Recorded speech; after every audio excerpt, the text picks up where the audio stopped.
Good morning and welcome to Morning Moments. I am so glad that you came and joined us today.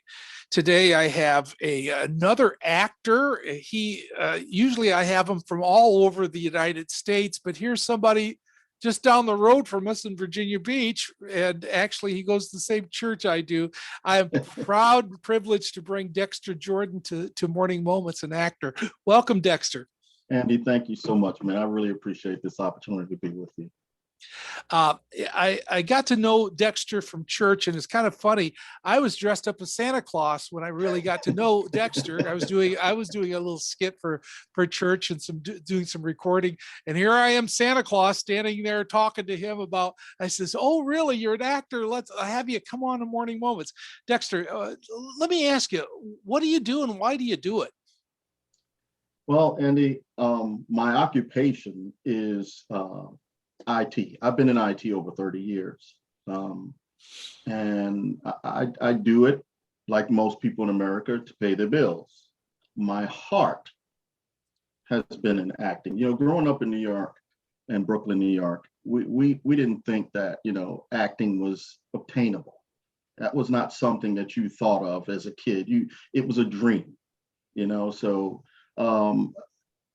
it's always been in the back of my mind, and when I've grown to be an adult, you realize, hey, I can do this. And I've always been the one, the center of attention. I grew up with Catholic schools and private schools my whole life. So Christ has been in the center of my life throughout my childhood. No matter the tribulations I've been through and the shortcomings I've been through, Christ has always been the center. So I enjoy it because I get to touch people's lives.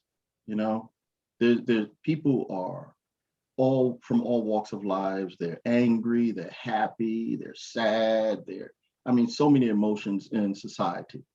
And if I can be a part of that to just bring some joy in their lives, that's what my goal is, as an actor, as a Christian. It's nice to be able to tell the story, isn't it? It is. And know the backdrop of the story, that he died for us, he died for our sins. And it's okay, if you're having a bad day, if you're having a bad week, if you're having a bad year, he's always there and never leave you, never forsake, and I'm glad about that. Now, when it comes to the world of acting, it is sometimes it's nice to be somebody else that you're not Of and course. portraying somebody. Yeah. It really is to Yeah. get out of your character to get into somebody else's, Yeah. and to try to put your heart to where you thought that person's at. Mhm. And it's tricky to do sometimes. Yes. I went to here in Virginia to the Actors Place. My teacher was Keith Flippin. He's also an actor, very good actor as well. And I found myself as a Christian. That was the first time going to acting school. So as a Christian, I'm like, I didn't know what to expect, and it was such a great, opportunity that, I was afforded. It was great, to be able to step out of yourself and to be someone else in a different place, a different time, being an older person, a younger person, it was great. And you're able to touch people and coming outside of yourself, so that's a good thing. Now, you mentioned you were raised in church, but it was in your 20s when you really kind of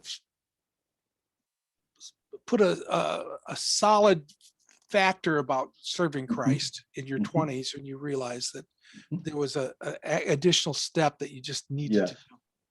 Yeah, the Christianity, I knew the outskirts of it, Mhm. if I could say. Going to Catholic school, you know of Mother Mary, of Father Joseph, and the statues. But it didn't become until I got into my 20s that um, Marilyn Crown, that was her name, and in Queens, New York. And she was the one who really opened my eyes to salvation. She sat down and she gave me the Lord, the Lord's Prayer. She gave me a salvation walk. And she explained to me in layman terms of, what Christ is all about. They were thieves, they were murderers, and I'm sitting there in awe with my mouth wide open. I'm like, I thought the Bible was all good people. No, it wasn't all good people, and some things happened bad to good people, and good things happened to bad people, and it was just a conglomerate of different things in the Bible. And I got intrigued, and I read more, and and from all the way from Genesis to Revelation, and just engulf myself in the Word. And you find out that, hey, there's more in common with me now and with those who were in BC during Christ's time. So in my 20s, I learned about, the foundation of Christ. And I've never stopped. I've never gone back. Now, have I slipped and messed up in life? Of course. I think we all do. But the important thing is to know, even if you slip and fall, get up.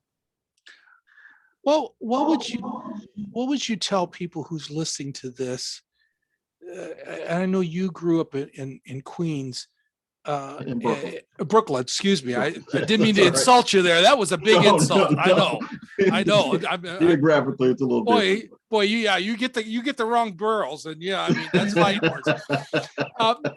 But in Brooklyn, you grew up in Brooklyn, and what would you tell people who's watching this and says, but you don't know what I've done, you don't know what I've seen, you don't know how could God love me? What would you tell people that maybe are challenged with that? Well, I would tell people, I don't care how dirty you think your pants are, they can be cleaned. I've gone through addictions, and well over 30 years, not in those environments, but I've been involved with people in gangs. I've been living the nightlife,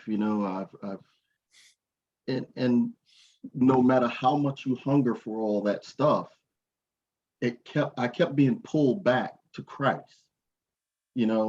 He's our creator, and there's nobody that's dirty enough that he cannot clean up. Yeah.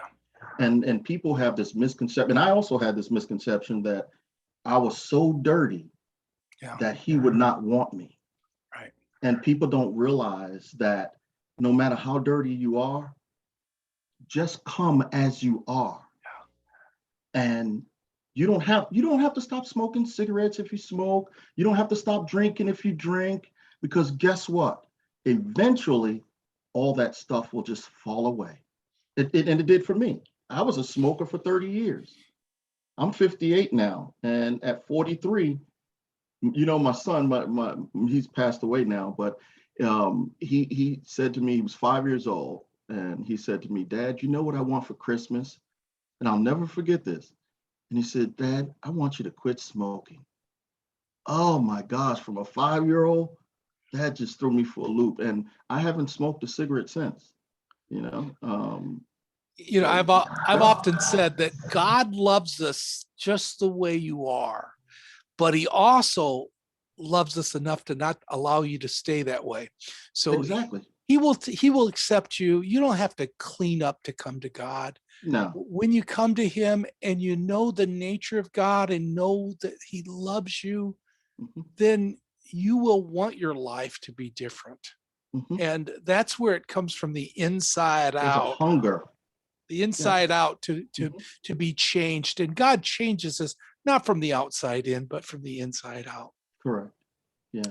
Well, Dexter, it has been an absolute delight to have you on this morning and to be able to talk about your heart for God, your heart for acting, and more important, your heart for just serving the Lord. And I'm going to put some information down below your Facebook page so others can get a hold of you. There may be some in the film industry that's looking at this and says, I want to know more about this actor. I want to maybe have him audition for my films.